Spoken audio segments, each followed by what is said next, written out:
if you're anxiously attached, you can relate with the response that this elicited in me. I was feeling so abandoned. I felt like a little child. It's what they say, if it's hysterical, it's historical. I was crying, feeling totally abandoned, feeling like, see, this is what happens when I express my emotions. This is what happens. I get left. And it was painful.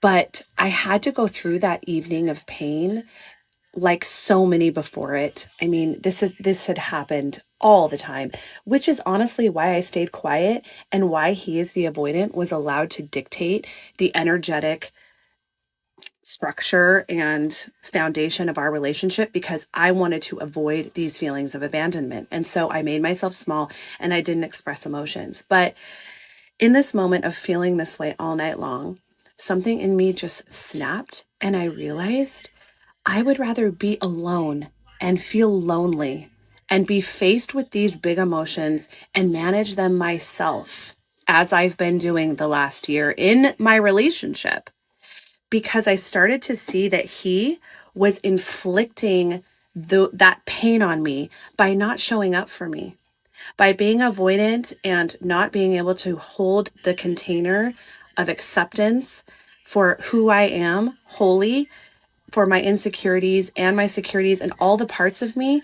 It was actually damaging me and it was stunting my growth. I had reached a point where he had shown me so much of my anxious attachment, and I was able to figure out how for a year to cope with that I was realizing that he was actually stunting my growth because he was hurting me to the point where it was no longer teaching me.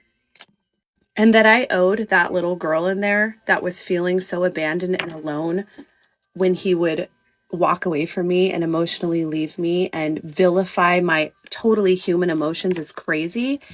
That little girl needed the parent to show up for her and say, no more.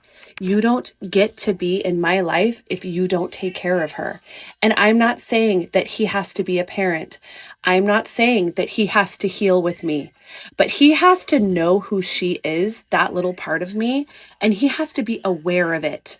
And when he has a reaction to me and my emotions or anything that I throw at him, check yourself, because you know all the parts of me. Be aware of that little girl and do your own healing so that that little girl does not trigger you, and you can show up on the few times that I ask you to for that little girl, because I'm going to do that over and over again. Now I'm going to show up for her over and over again. And that means that men like that, find the door.